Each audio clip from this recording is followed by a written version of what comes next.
Hey guys, I finally got around to seeing Cloverfield last night, Sunday night. I was supposed to go Friday night when it came out, but the plans got a little messed up, so I had to wait until Sunday night. It was definitely worth the wait because it was an awesome movie. This is my spoiler-free review. I'm also doing a spoiler review that you can check out, but this is my spoiler-free review, and I promise that there are no spoilers. If you haven't seen the movie, I promise this won't ruin anything for you. It's literally just a review of what I thought about the movie.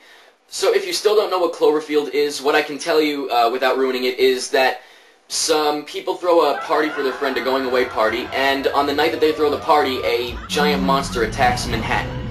So that's basically the premise of the film, and it was produced by J.J. Abrams, who is the creator of Lost, the TV show, and it was directed by Matt Reeves, and it was written by Drew Goddard, and the first trailer for it came out with Transformers, and everyone was excited since then.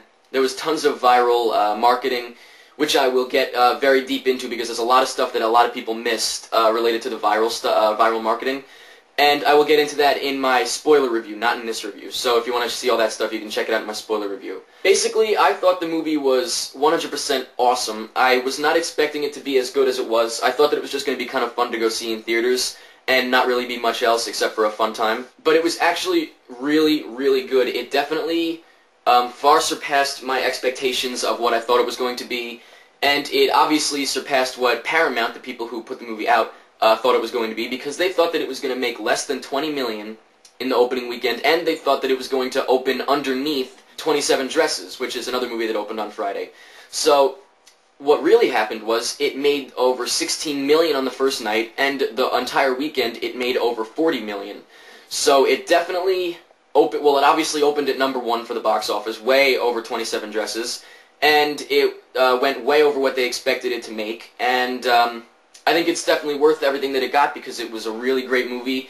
It was very exciting, it was very intense, it was very emotional, it was actually scary. I was actually kind of scared watching it because it was so realistic, and the effects were amazing, the effects were extremely realistic, and I just thought that the characters, I was honestly expecting that the dialogue was going to be really corny and the characters weren't going to be realistic, but they were definitely very realistic, and the dialogue was just fine. There was only like one or two times that I kind of wondered why they said something that they did, because, you know, somebody like cracks a joke at like a time of, you know, in this crisis, and it's kind of odd, but it really was not enough that I really cared at all. You know, everyone laughed and it really wasn't that big of a deal.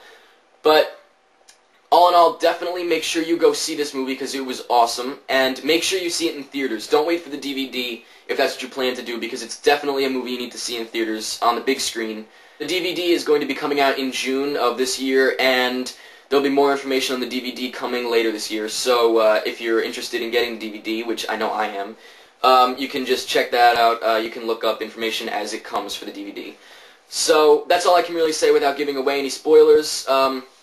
If you have seen the movie and you want to watch my spoiler review, I actually talk about a lot of stuff that a lot of people missed related to the viral tie-ins, and I do a full description of the monster, and I talk all about just tons of stuff that you probably most likely missed, and you'll probably want to go back and see the movie after I tell you all this stuff, because it's a lot of awesome stuff.